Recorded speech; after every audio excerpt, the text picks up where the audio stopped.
자, 괜찮으시면 제가 또 이어서 그 발표 드리고요. 예. 그다음에 이제 같이 또 토론을 하는 시간을 갖도록 하겠습니다. 지금부터는 제가 이제 실제로 그러면은 이제 그 이집트인들이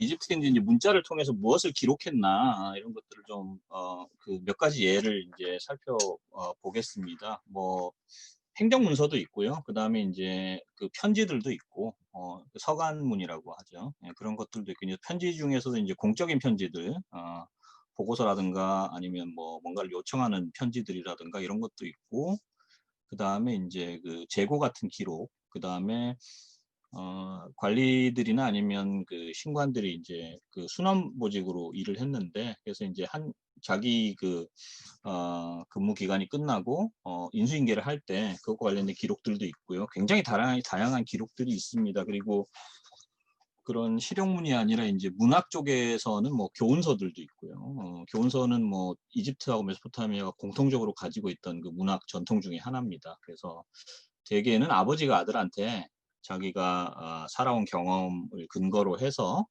이런 그 행실이나 이런 언행이 이제 사회생활에 좋다 뭐 이런 것들을 이제 기록한 것 그리고 그다음에 이제 그 삶의 지혜와 관련된 기록들 이런 것들이 있습니다. 성격으로 보면 이제 성경의 잠언하고 좀 비슷한 그런 성격을 띠고 있고요.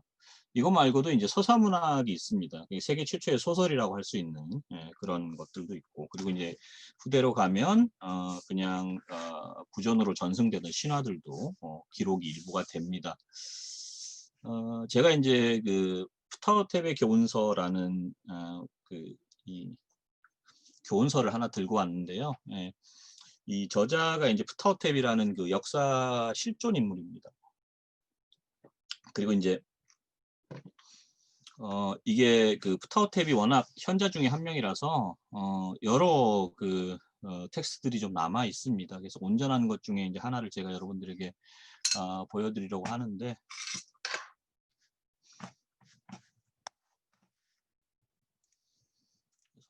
보시면 이런 식으로 되어 있습니다.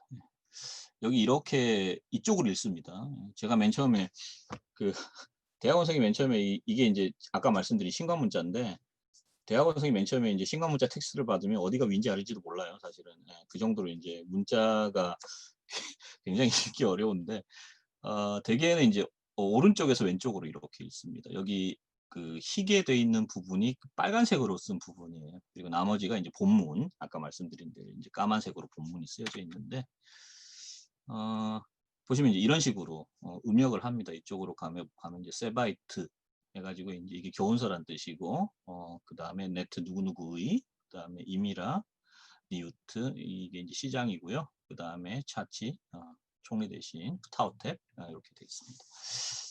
그래서 이쪽으로 쭉 여기까지가 이제 빨간색이고 이쪽에서 이제 이렇게 읽으면 됩니다. 읽고 이제 사실 아까 말씀드린 대로 이걸 이제 성강문자 정서체로 옮기고 음역을 하고 이제 번역을 하는 거죠. 예.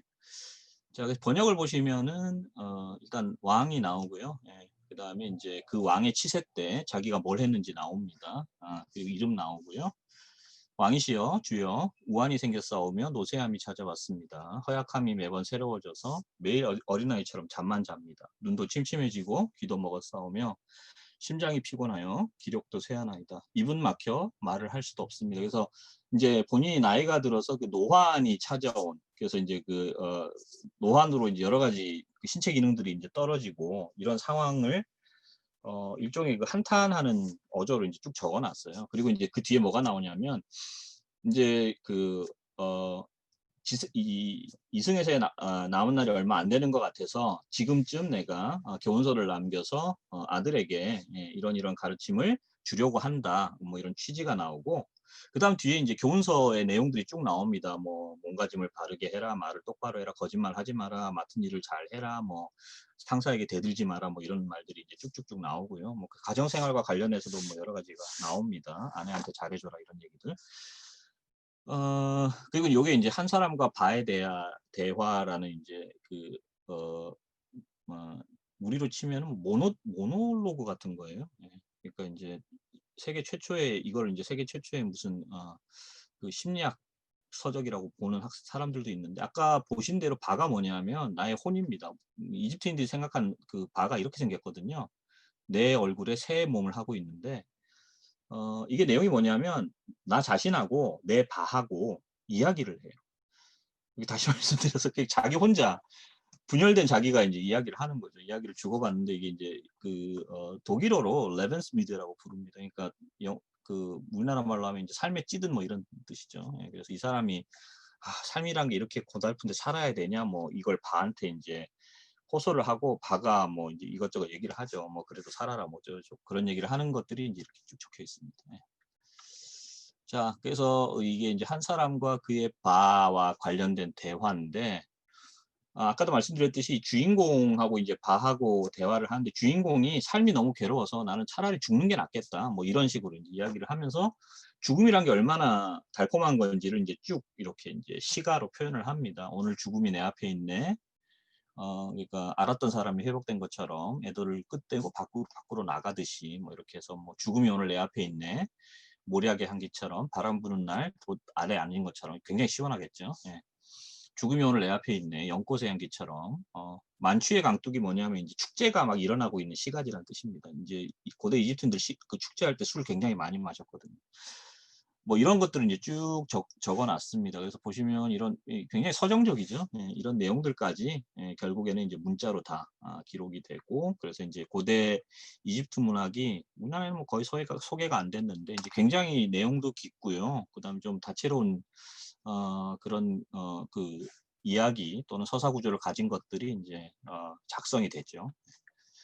자, 이제 본격적으로 한 시간이 지나고 본격적으로 여러분들하고 이제 서기관에 관련된 이야기를 좀 드려볼 텐데 아까도 말씀드렸듯이 문자 체계가 복잡하고 배우는데 오래 걸리니까 유한 계급 다시 말씀드려서 본인이 서기관이거나 뭐 어쨌든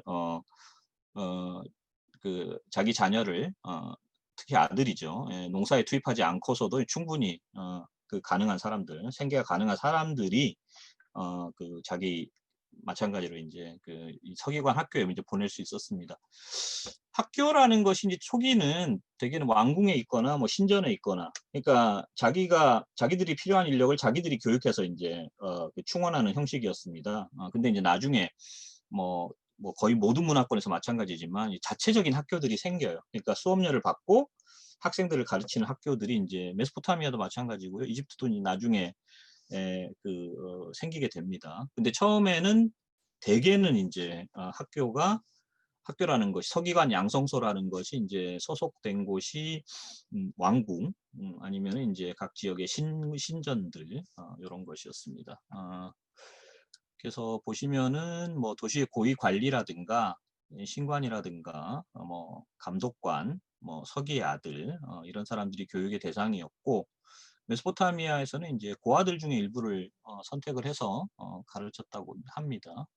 그리고 아까도 말씀드렸듯이 뭐 이집트나 메소포타미아나 뭐 거의 절대 다수가 문맹이었고요. 심지어 왕들조차도 이제 문맹인 경우가 많았어요. 뭐 중세 유럽처럼. 그래서 어떤 상황이 발생하냐면 왕이 이제 자기가 읽고 쓸 줄 알면 그게 굉장히 자랑스러운 일이죠. 그래서 이제 뭐 나람신이나 슐기 같은 왕들, 뭐 그다음 아슈르바니팔 이런 왕들은 이제 자기가 읽고 쓸 줄 알았다는 것을 이제 일부러 기록할 정도로 자랑스럽게 생각을 했습니다.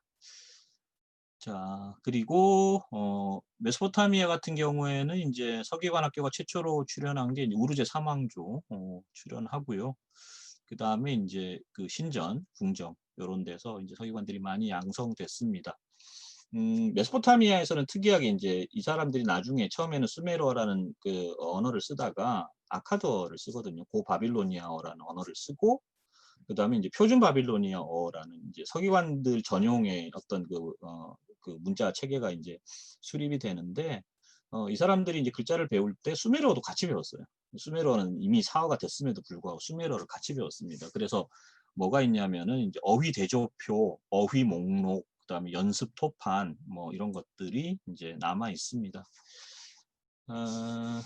이제 모든 역사는 수메르에서 시작됐다는 그 책이 있죠. 예, 그래서 이제 그 책에 보면 이제 세계 최초의 촌지라는 장면이 나오는데, 그래서 이제 거기 보면 잠깐 그 수메르 서기관과 관련된 이야기가 나옵니다. 그래서 선생님이 자꾸 이제 자기 야단치고 이러니까 그 자기 아빠도 서기관이었는데 아버지가 이제 아빠를 그 서기관, 그러니까 아버지가 선생님을 초대합니다. 자기 집에 초대해서 이제 밥도 먹여 이렇게 이제 대접을 하고 뭐 선물도 주고 이러니까 이제 그 선생님이 자기한테 나중에 잘해줬다 뭐 이런 이야기가 있어요. 정말 세계 최초의 촌지인데 재미있는 게 그 선생님을, 그러니까 아들이 그 공부를 하고 있는 그 학교의 선생님을 초대해서 같이 저녁을 먹으면서 나누는 이야기가 뭐냐 하면 서기관들이 나누는 이야기를 나눠요. 그러니까 뭐 문서를 어떻게 작성하는 거 뭐 이런 것에 대한 이야기를 나눕니다. 그래서 당시만 하더라도 서기관이 이제 굉장히 전문적인, 그리고 이제 서로 이렇게 이제 교류가 가능한 전문직이었다는 걸 이제 알 수가 있습니다. 그래서 서기관 양성소를 토판의 집이라고 이제 불렀다고 하고요. 그 다음에 이제 그 각 직책, 토판의 집 아버지는 교장 선생님, 토판의 집 관리인은 이제 학생 주임, 뭐 이 사람은 이제 채찍 담당자라는 별명이 이제 때렸겠죠. 예, 학생 주임이니까. 그 다음에 사형은 조교. 서기관들 양성소는 이집트도 마찬가지인데요. 대개는 이제 전일체식 교육, 그래서 이제 다 외우게 합니다. 우리나라 조선시대 때 그 역관들 뽑을 때 배서라고 뭐 텍스트를 통째로 외우게 해서 이제 그걸 이제 그걸로 평가를 했다고 하는데 거의 그런 방식이었다고 보시면 됩니다. 그리고 얘들이 제대로 숙제를 안 해오거나 뭐 이제 진도를 나가는데 제대로 수업을 못하면 때립니다. 때렸어요. 체벌이 굉장히 일반적이었습니다. 그래서 이집트 쪽은 어떤 게 있냐면 그 아이들은 귀가 등에 달려 있다는 속담이 있어요. 그러니까 귀가 등에 달려 있단 말은 이제 말 안 들으면 등을 때리란 얘기죠. 그래야 말을 들으니까. 그래서 그런 속담이 있을 정도로 어떻게 보면 체벌이 이제 여기서는 이제 흔했다고 보시면 됩니다. 그리고 아까도 말씀드렸듯이 이제 그 메소포타미아에서 그 도서관 전통이 처음 생기거든요. 아마 이제 문서 보관소나 뭐 공문서 보관소 이런 것들이 발전해서 이제 그 토판들, 특히 이제 중요성, 그 문화의 중요한 토판들을 모아놓는 도서관 개념이 생기는데, 이런 그 특히 이제 아시리아의 왕들이 이런 그 도서관을 이제 자신의 어떤 그 왕권을 보여주기 위해서 도서관을 그 건립했다고 합니다. 그러니까 아시리아 같은 경우에는 이제 뭐 제국을 이뤘던 그 정복전이 굉장히 이제 흔했던 그런 왕조인데도 그러니까 왕이 한편으로는 자기가 내가 전사왕이다 이런 걸 보여주고 다른 한편으로는 내가 문화군주다 이런 걸 이제 보여주기 위해서 도서관을 이제 건립을 했고요. 그리고 이제 니네베에서 발견된 그 아슈르바니팔이라는 왕의 도서관에서 이제 점토판들이 여러 점토판들이 이제 출토가 됐고, 여기 보시면 이제 아까 말씀드린 대로 뭐 수메르 아카드어, 단어 목록, 뭐 역술서, 뭐 점칠 때 사용하는 뭐 그런 문서들, 뭐 이런 것들이 이제 한 2000여 점 정도 이제 소장돼 있고, 뭐 아시리아 같은 경우에는 바빌로니아에서 많이 이제 또 그런 중요한 문서들을 또 가지고 왔다고 합니다. 그리고 아슈르바니팔은 이제 자기 자신에 대해서 복잡한 역수와 계산을 할 수 있었고요. 그 다음에 이제 아주 고대어였던, 당시로서는 이제 한 1000년쯤 된 고대어였던 수메르어 아카드어를 읽을 수 있었다. 뭐 이렇게 이제 자신이 문화군주였다는 걸 이제 또 과시를 했고, 그래서 이제 샌프란시스코 도서관에 이 아슈르바니팔 동상이 있어요. 근데 이제 보시면 그 이게 한 사람이 마치 사자를 강아지처럼 이제 한 손에 품고 있는 게 이게 그 사실은 그 길가메시 도상이거든요. 길가메시라는 영웅을 이제 그 고대 메소포타미아인들이 조각할 때 저런 식으로 조각을 하는데, 이걸 이제 아슈르바니팔 동상에 차용을 했는데, 여기 보시면 책을 이 코덱스 형식으로 된 책을 들고 있습니다. 이거 로마 시대 때 그 만들어진 거잖아요. 그전엔 다 토판이나 아니면은 두루마리를 사용했는데, 요건 좀 시대착오적인 그런 모습이라고 할 수가 있습니다. 이집트로 넘어가 보시면 요게 이제 이집트 그 귀족의 무덤 중에 하나입니다. 그래서 고왕국 시대 사카라라는, 지금 그 카이로에서 이제 강을 건너면 서쪽에 사카라라는 곳이 있는데, 거기 이제 귀족 중에 이제 메레루카라는 귀족이 조성한 그 귀족 분묘예요. 근데 여기 보시면은 젊었을 때 자식이 공직에 있었던 모습들이 새겨져 있어요. 그래서 보시면 이런 모습들이 이제 새겨져 있는데, 이거는 뭐 이건 다른 귀족입니다. 이두라는 이름의 귀족인데 보시면 한쪽은 젊었을 때 자신의 모습, 다른 한쪽은 중년일 때 자신의 모습 이렇게 해서 이제 그 생애의 서로 다른 두 국면에서의 이제 자신의 모습이 새겨져 있습니다. 이게 이제 가장 기본적인 이집트에서 가장 전형적으로 보여지는 그 귀족의 도상입니다. 서 있을 때 모습. 그래서 이제 한 손에 양손에 이제 한 손에 지팡이, 다른 한 손에 이제 자신의 권위를 나타낼 수 있는 그 규 또는 호를 쥐고 있는 모습인데, 이런 모습 말고 이제 이런 귀족의 분묘 패널 중에 이제 이런 게 있습니다. 예. 헤시레라는 사람의 이제 그 패널인데, 목판 패널은 거의 안 남아 있어요. 돌은 많이 남아 있는데 이 나무는 이제 그 잘 안 남아 있는데 이게 이제 그 중에 하나입니다. 여기 보시면 이름이 이제 헤시레라는 이름이 있고요. 이쪽에 보시면 헤시레가 이게 이제 아까 말씀드린 대로 전형적인 귀족이 자신을 드러낼 때 사용하는 그런 도상인데,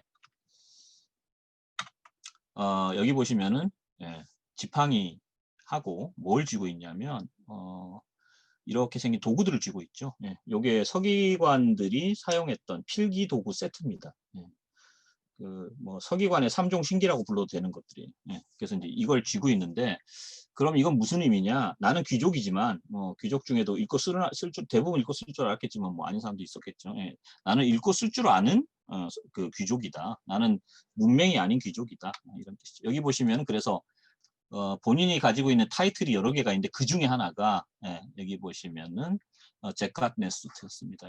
왕실 서기관이라는 뜻입니다.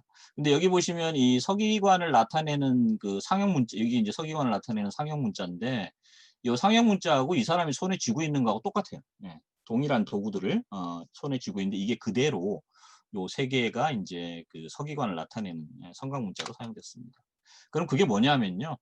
첫 번째 펜입니다. 펜. 이게 이제 펜 넣어 다니는 통입니다. 펜. 여기 보시면은 이게 팔레트예요. 팔레트 구멍이 두 개 있을 겁니다. 저 구멍이 하나는 검은색 잉크, 다른 색 하나는 빨간색 잉크를 이 고체 형식의 잉크를 넣어두었다가 얘를 이제 물에 떨어뜨리면 얘가 녹거든요. 그래서 이제 사용을 하는 모습입니다. 그래서 뭐가 있냐면 아까 말씀드린 팔레트, 요거 팔레트고요. 그다음 여기 물단지입니다. 물로 이 그 팔레트 안에 있는 잉크를 녹여야 되니까. 그리고 세 번째가 부통이에요. 여기 보시면 펜통. 이게 이제 일체형으로 돼 있는 것도 있고요. 그래서 서기관이 이렇게 이제 글을 쓰는 모습인데, 이게 그 우리로 치면 양반다리를 했는데, 양반다리 하면 두 다리가 다 안 그려지잖아요. 원래 그대로 그리면. 그래서 저런 식으로 그린 겁니다. 두 다리가 다 있다는 모습으로. 양반다리를 하고 앉으면 그 사람들이 입었던 요의가 쫙 펴지거든요. 그걸 책상 삼아서 이 사람들이 이제 이 파피루스 표면에 글을 썼습니다. 그래서 이렇게 이제 대개는 나무로 만들었는데 다른 재질로 만든 것들도 있습니다. 그래서 이 팔레트, 검은색 잉크와 붉은색 잉크를 넣어 다니는 팔레트, 그다음 부통, 펜 넣어 다니는 통, 그다음 물통이 있고 여기 물통 같은 게 있죠. 그다음 이게 뭐냐면 우리로 치면 지우개하고 같아요. 청동으로 만든 그 글개인데, 파피루스가 굉장히 귀중합니다. 우리처럼 그냥 뭐 이렇게 인쇄 안 되면 찢어버리고 이런 종이개처럼 흔하지 않았거든요. 그래서 어떻게 하냐면 잘못 쓰거나 아니면 뭔가를 썼는데 그게 더 이상 필요 없다. 그러면 이걸로 표면을 북북 긁습니다. 그러면 그 적혔던 게 이제 지워져요. 그래서 파피루스를 적어도 한 번 이상은 더 사용할 수 있게 됩니다. 그래서 이제 저게 이제 그 글개라고 부르는 도구인데 우리로 치면 지우개하고 같은 거라고 보시면 돼요. 근데 이제 워낙 그 이런 문서들이 귀하니까 현대 이집트 학자들은 대단하게 이 사람들이 뭐 저도 이집트 학자이긴 합니다. 가만히 이거 이제 1차 사를 연구한 사람들이 이거 북북 긁은 것까지 다 복원을 해내요. 그 이제 기구들을 사용해서. 그래서 이제 이 이런 텍스트들이 쓰이는, 여기 보시면 붉은색으로 쓰여졌을 겁니다. 그래서 처음 부분은 붉은색으로 쓰고요. 뭐 표제라든가 뭐 이런 부분, 본문은 검은색으로 씁니다.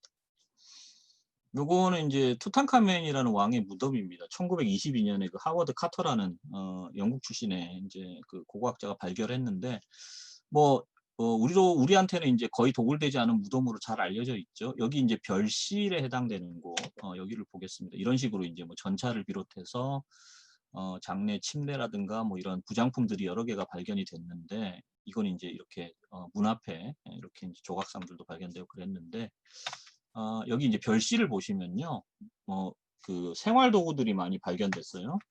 뭐 이런 것들, 램프 같은 것들이 발견됐는데 그 중에 하나가 이 그 서기관의 도구입니다. 여기 보시면 이게 이제 고왕국 시대 때 기원전 2600년에서 2100년경쯤에 이제 그 귀족의 무덤에 새겨진 서기관의 모습인데 이 사람들이 농부들입니다. 농부들이 지금 뭐 1년에 그 농사를 마치고 세금을 내야 되는데 그거 신고하러 온 거예요. 세금을 못 내면 신고하러 와서 신고를 받고 이제 맞습니다. 때려요. 세금 못 낸 것에 대해서 때리고 이제 다시 이제 그걸 하는데 여기 보시면 그래서 농부들이 소환돼서 온 거고 얘들은 이제 좀 이따 맞겠죠. 여기 보시면 이 안에 서기관들이 있습니다. 이게 똑같이 보이지만 이 기둥이 보이시죠? 그래서 이 서기관들은 지금 실내에 있는 겁니다.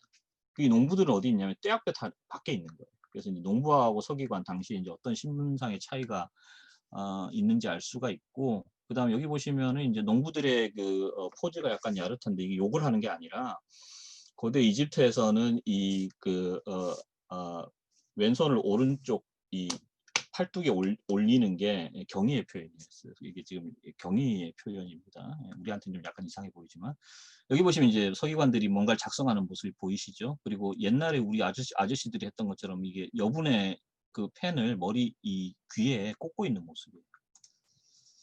그래서 팔레트가 보이고요. 여기 이제 붓, 그 다음에 이제 필통, 물통, 그 다음에 지우개. 근데 이제 그 투탕카멘의 무덤에서 발견된 건 이게 나무가 아니라 굉장히 좋은 재료입니다. 그래서 보시면 이렇게 어, 어, 금으로 된 것도 있고 이게 필통입니다. 그다음 금으로 된 팔레트도 있고요. 왕이니까. 그다음에 이렇게 설화석고처럼 이렇게 귀중한 재료로 만든 팔레트. 그다음 왕의 이름이 이렇게 적혀 있는 이런 것들이 발견됐습니다. 죽어서도 문자 생활을 이제 하라고 이런 식으로 만들어 놓은 거죠. 그리고 이제 말씀드렸듯이 파피루스 에 이제 종이를 사용했습니다. 파피루스 제조법은 인터넷에 이제 나와 있는데 이 줄기가 삼각형이거든요. 그래서 이제 줄기를 물에 불립니다. 물에 불리면 한 3일 정도 불리면 얘들이 이제 물에 퉁퉁 부는데 요 줄기에 이제 안에 그 섬유질을 꺼내서 지금 한지 만들듯이 이제 그 가로 세로로 겹쳐서 이렇게 이제 붙인 다음에 말리면 그 파피루스가 됩니다.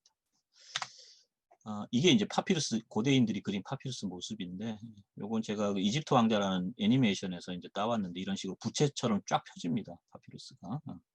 그래서 이걸 가지고 이제 그 문자를 저기 종이를 만들었죠. 그래서 이제 종이를 사용했는데 고대 그 무덤을 보면 이게 이제 부조로 그려져 있고요. 중왕국 시대 때 보시면은 이게 이제 목각 인형으로 그려져 있습니다. 그래서 보시면 이런 식으로 이게 종이에요. 파피루스. 그리고 이게 그 서기관이 이제 필기구를 사용해서 뭔가를 쓰는 그러니까 붓도 여기 있었을 텐데 이런 것들이 소실된 모습이고요. 그래서 고왕국 시대 모습 그대로죠. 한 500년 정도 차이 나는데 시기적으로 똑같은 모습을 볼 수가 있습니다. 그래서 중왕국 시대 때 주로 목각 인형들이 많이 이제 제작이 됩니다. 근데 이게 그 메케트레라는 관리가 그 부장품으로 자기 무덤에 넣어뒀던 그 목각 인형 군입니다. 뉴욕 그 메트로폴리탄 박물관에 가면 메케트레 관이 따로 있어요. 그 홀이. 그래서 이제 그 유물들을 보실 수가 있는데 여기 보시면은 이제 아까는 농부들이었고요. 요번에는 이제 소치기들이 얘들도 세금을 내야 되니까 소가 몇 마리인지 이제 세야 되겠죠. 그래서 소를 지나가게 합니다. 관리들이 보는 앞에서 지나가면 이 관리들이 소의 숫자를 세는 거예요. 소의 숫자를 세서 거기에 따라서 세금을 매기는 장면입니다. 근데 자세히 보시면은 이제 여기 보시면 이 솥대를 모는 목부들이 이제 소를 이렇게 앞으로 보내고 여기 보시면 똑같죠. 아까 고왕국 시대 보셨던 것처럼 기둥 있고 여기 이제 이렇게 정자처럼 지붕이 있습니다. 그래서 서기관들은 다 이 안에 있어요. 그래서 서기관들은 그늘에서 이제 자기 업무를 보고 뭐 농부들이나 이런 목부들은 떼 앞볕에서 이제 일을 하는 그런 모습입니다. 이게 전체를 이제 복원해 놓은 모습인데 그 세부적으로 보시면 이렇게 돼 있습니다. 그래서 서 있는 서기관도 있고 앉아 있는 관리들도 있는데 이게 이제 앞면 뒷면 이렇게 돼 있습니다. 중왕국 시대 초기 모습이고요. 자, 그래서 보시면은 여기 똑같죠. 아까 보셨던 그림하고 여기 이렇게 연꽃 파피루스 모양으로 된 기둥이 있고, 요건 이제 그 파피루스 다발 모양의 기둥인데 이 안에 관리들이 그러니까 그늘에서 뭔가 작업을 하고 있는. 그래서 이제 이 사람들도 서기관이 얼마나 우리하고 똑같습니다. 직업에 귀천이 없다고 하지만 어쨌든 이런 것들이 이제 계층 간의 차이는 분명히 만들어내니까요. 목부들은 이렇게 좀 많이 탄 모습들이고 서기관들은 이렇게 뭐 약간 좀 약간 밝은 모습이죠. 그리고 요건 신관들의 모습입니다. 신관들이 그 신전 의례를 드리는 모습인데 이게 소의 넓적다리 부분이에요. 고대인들은 이게 이제 고대 이집트인들이 이게 가장 좋은 부위라고 생각해서 이걸 신에게 바쳤습니다. 소의 넓적다리. 그다음 요건 향입니다. 향을 피우는 거고요.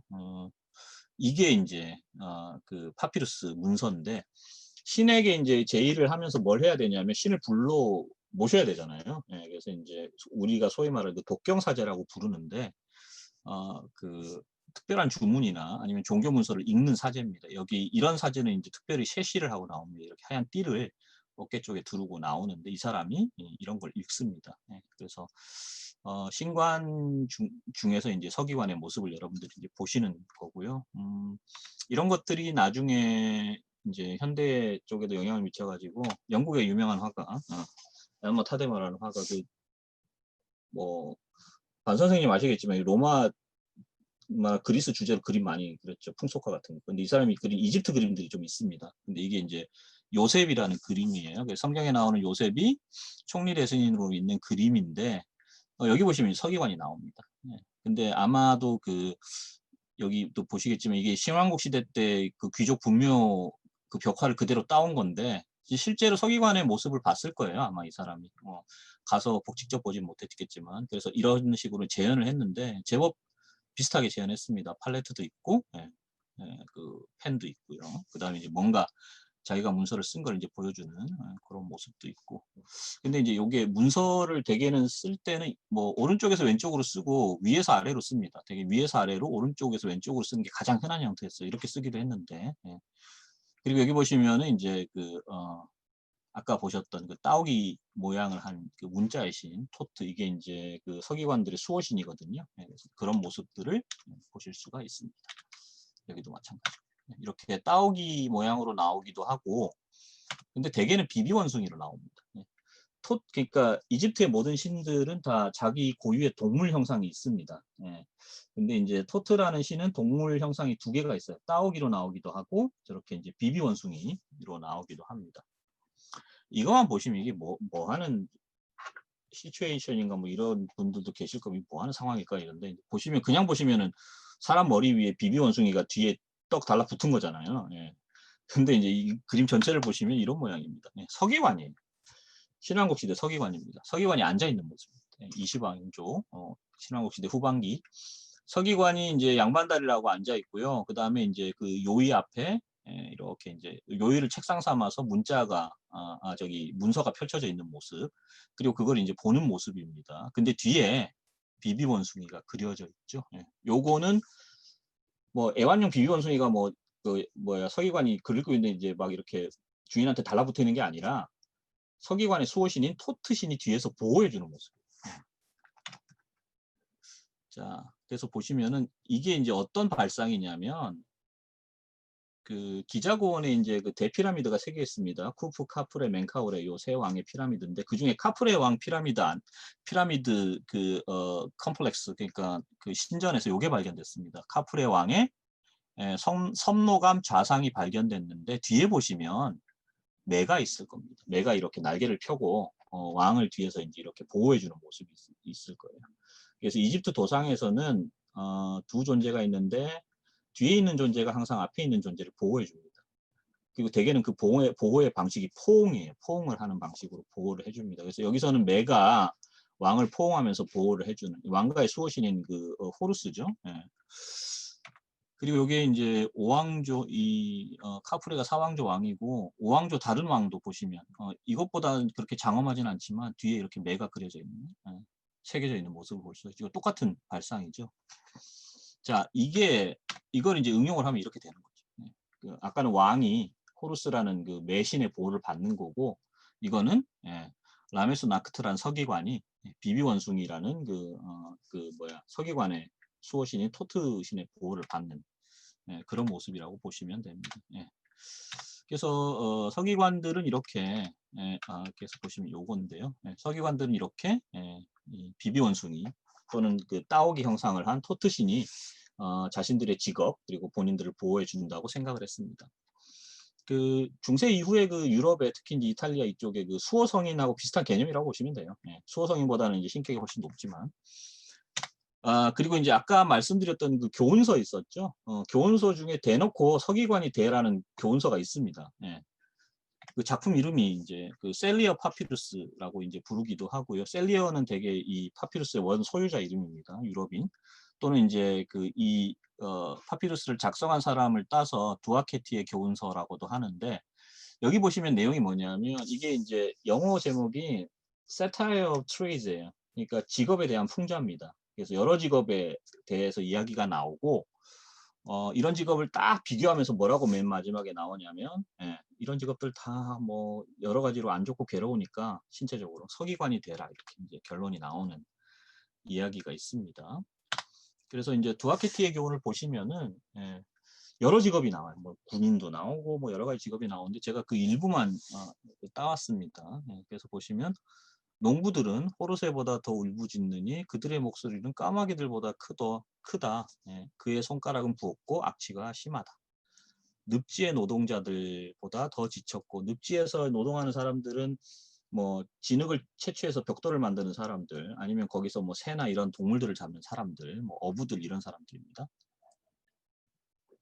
누더기를 옷으로 삼는다. 그러니까 농부들이 얼마나 힘들게 사는지를 이제 이 설명을 하는 거죠. 그의 강건함은 사자 속의 강건함이요. 하마는 그에게는 고통이며 강제 노역이 그들의 가운데 있음이라 이렇게 돼 있는데 그의 강건함은 사자 속의 강건함이가 무슨 말이냐면 그의 형세가 걔가 사는 삶의 형태가 사자한테 포위되어 있는 거하고 똑같다 이런 말이에요. 한시도 편할 때가 마음 편할 때가 없고 뭐 위기에 처해 있고 이런 뜻이고요.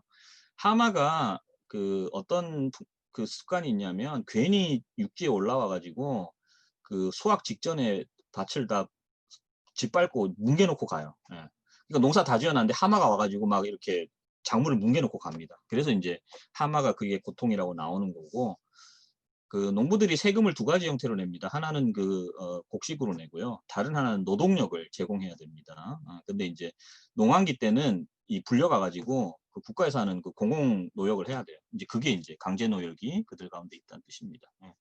굉장히 이제 삶이 괴롭겠죠. 그래서 이제 들에서 집에 올 때면 저녁이 돼서야 집에 오는데 이미 노역으로 이미 녹초가 된대. 집에 오면 그냥 골아떨어서 자고 또 새벽같이 일어나서 일하러 가고 이거의 무한 반복이다. 이거를 아버지가 아들한테 그 교훈서 형식으로 얘기를 해주는 겁니다. 너 농부 될래? 이 얘기죠. 예. 그리고 난 다음에 세탁부 또 이제 나옵니다. 세탁부는 강에서 빨래를 하는데 악어가 그의 이웃이라. 악어들이 이제 물에서 갑자기 튀어나와서 그때만 해도 악어가 멸종이 안 됐으니까 갑자기 튀어나와서 사람을 잡아가지고 물속으로 끌고 들어가요. 그래서 죽여서 먹습니다. 그러니까 강에서 빨래하는 사람들이 가장 위험한 게 뭐냐 하면 이렇게 언제 출몰할지 모르는 악어들입니다. 그래서 이제 세탁부는 강에서 빨래를 하는데 이 사람은 그냥 세탁부가 집에 빨래를 한 사람이 아니라 직업이 세탁부인 남자들입니다. 헤로도투스가 이제 이걸 보고 이집트에서 이걸 보고 굉장히 놀랐어요. 이집트에서 남자가 빨래를 하네 뭐 이렇게 써놨는데 사실은 이 사람들은 직업 세탁부예요. 흐르는 물에서요 나오세요 아버지 하고 그의 아들과 딸이 말한다. 그 어떤 직업도 만족스럽지 못하나 다른 직업 다 이제 안 좋다는 얘기죠. 근데 세탁부는 특히 안 좋다. 그의 이때 반죽이 뭐냐면 세탁물들입니다. 이걸 이렇게 쌓아놓으면 무슨 반죽해놓은 것처럼 보이거든요. 그의 반죽에는 똥이 섞여 있으며 몸에는 깨끗한 구석이 없다. 그러니까 더러운 빨래도 해야 된다는 얘기죠. 그리고 이제 생리 중인 여자의 옷도 빨아야 되고 당신은 뭐 세제가 없으니까 이제 그 방망이로 두들기고 돌로 북북 뒤져서 빱니다. 그래서 손에는 돌을 들고 방망이를 하루로 보내면서 운다. 예. 그가 듣는 말은 더러운 옷아 저리 가라. 강둑이 너와 함께 더러워지리라. 예, 이게 뭐냐면 이제 세탁부가 빨래를 거들어가면 사람들이 빨래를 이제 세탁부한테 주면서 하는 얘기가 이런 얘기라는 뜻이죠. 이런 얘기를 들으면서 언제 악어가 출마할지 모르는 환경에서 아주 힘들게 빨래를 하면서 먹고 사는 사람들이 세탁부다. 이 얘기를 합니다. 그래서 이런저런 그런 뭐 수많은 직업들이 얼마나 나쁜지 다 얘기하고 나면서 맨 마지막에 결론이 이겁니다. 예. 보라, 감독관이 없는 직업은 없으나 위에 상사가 없는 직업은 없으나 서기관은 예외이니 그가 바로 자신의 감독관이다. 자, 그래서 이제 야, 너 서기관 돼야지. 이게 두카케티 교훈서가 이제 신왕국 시대니까 지금으로부터 한 3,000년 전에 작성된 거거든요. 3,000년 전이나 지금이나 똑같습니다. 예. 좋은 직업 가져서 예. 땡볕에서 고생하지 말고 잘 살아라. 이게. 그러나 만일 내가 글을 안다면 그것은 내가 지금까지 내게 말한 그 어떤 직업보다 좋을 수밖에 없다. 예. 그들을 보라. 다른 직업을 가진 사람들을 보라. 이 얘기입니다. 가난이 그의 몫이다. 자, 그리고 이제 어떤 얘기가 나오냐면 아버지가 이런 얘기를 해줍니다. 내가 남쪽 수도로 여행한 것도 모두 너를 사랑하기 때문이라. 학교에서의 하루가 너에게는 그들의 영원한 고된 노동보다 유익하니 근면하게 그 일을 찾으라. 이렇게 나오는데 이건 무슨 말씀이냐면요. 남쪽 수도가 어디냐면 옛날 그 테베, 지금의 룩소르라는 그 이집트 주요 도시 중에 하나입니다. 테베에 이제 뭐가 있냐면 신전들이 큰 것들이 많기 때문에 카르낙 신전, 룩소르 신전 다 테베에 있거든요. 그거 말고도 신전들이 굉장히 많습니다. 여기에 뭐가 또 있냐면 큰 신전들이 있으니까 유명한 서기관 학교들이 있어요. 그러니까 남쪽 수도가 어디냐면 지금으로 치면은 강남이에요, 강남. 예, 학군 좋은데. 여기에 이 사람이 왜 여행을 했느냐? 가서 우리 애 여기 이 서기관 양성소에 넣어달라고 부탁을 한 겁니다. 내가 너 특별히 말해서 남쪽 수도에 있는 서기관 양성소에 꽂아줬으니까 거기 가서 정말 열심히 너 일해라. 하루도 그 게을리 보내지 말고 이 얘기를 하는 거죠. 예. 그래서 학교에서의 하루가 그 사람들이 평생 그렇게 노동하는 것보다 훨씬 유익하니까 근면하게 그 일을 찾으라는 말은 열심히 공부해서 서기관 꼭 되라 이 얘기예요. 예. 서기관이 되라는 이야기를 합니다. 자, 근데 뭐 지금까지 보신 것처럼 문자도 어렵고 공부하기도 뭐 쉽지가 않고 일단 뭐 일을 안 해야 되니까요. 서기관이 일단 되면은 뭐 사실은 다른 그 어떤 직업보다 굉장히 좋고요. 뭐 신한국 시대 당시에는 유일하게 경쟁해볼 만한 직업이 아마 군인 정도가 있었을 겁니다. 근데 군인도 이 텍스에서는 비판을 합니다. 맨날 외국에 나가 싸워야 되고 외국에서 죽으면은 천국에도 못 가는데 뭐 그게 좋냐 뭐 이런 이야기를 해요. 어쨌든 서기관이 되라. 자, 그래서 이제 이렇게 서기관의 직업에 대한 어떤 실질적인 이익도 있었고요. 그다음에 이제 뭐가 있었냐면 서기관들이 자신의 직업에 대한 자부심도 있었습니다. 그게 이제 뭐라고 나오냐면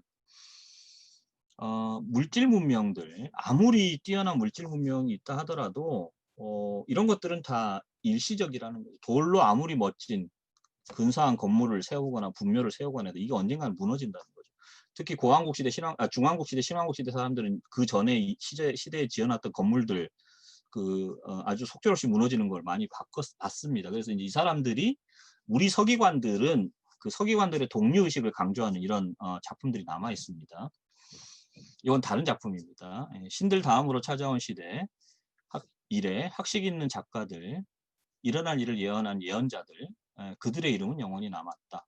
그들은 동으로 금속으로 피라미드를 세우지도 않고 쇠로 비석을 세우지도 않았으며 뒤에 이을 자손을 남길 수도 없었지만 그래도 그들의 이름은 인구에 회자되며 그들 자신이 그들이 창작한 글과 가르침의 후손이 되었다. 그러니까 다시 말씀드리면 이 사람들은 뭐 물질적으로는 아무것도 안 남겼지만 이들이 써놓은 그 뛰어난 명문들 멋진 텍스트들이 이들의 이름을 영원히 남게 했다 이런 얘기죠.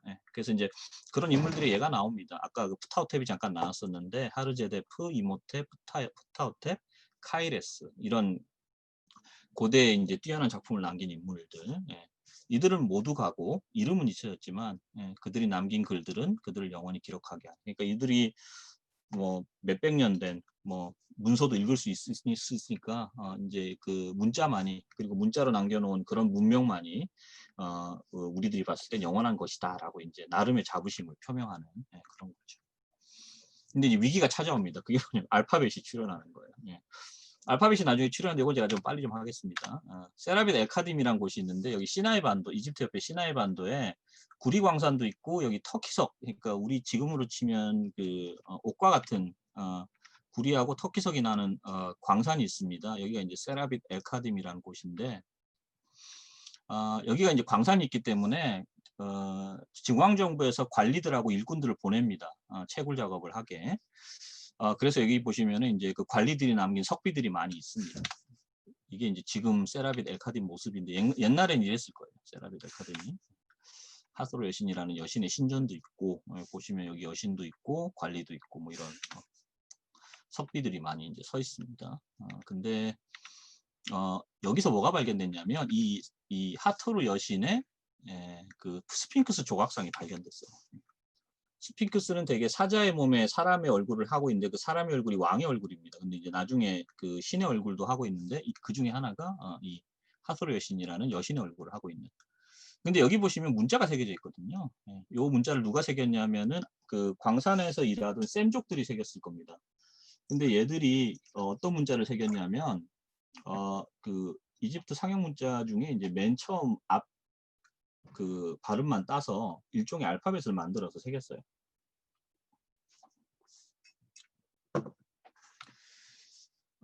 그래서 보시면 이런 그 알레프 베트 뭐 이런 아인 로시 그 히브리어의 그 알파벳의 원형이 되는 것들이 새겨져 있습니다.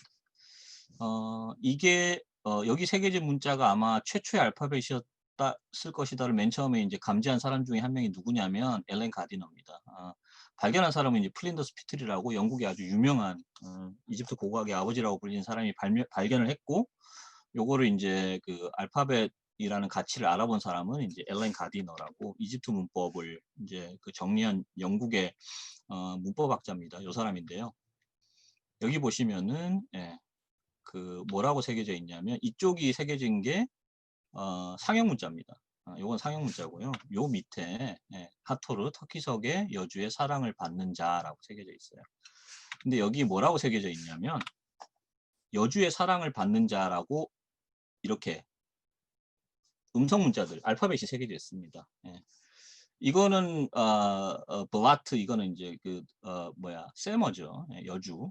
근데 요게 이제 이집트어로 네베트인데 이쪽은 이집트어가 새겨져 있고 요쪽은 세머가 새겨져 있는 겁니다. 이집트어하고 세머하고 다 새겨져 있어요. 근데 얘들이 사용한 게 뭐냐면 생긴 거는 상형 문자처럼 보이는데 사실은 이제 그 맨 처음 앞 음만 따서 알파벳을 만들어서 쓴 거죠. 이게 이제 세계 최초의 알파벳입니다.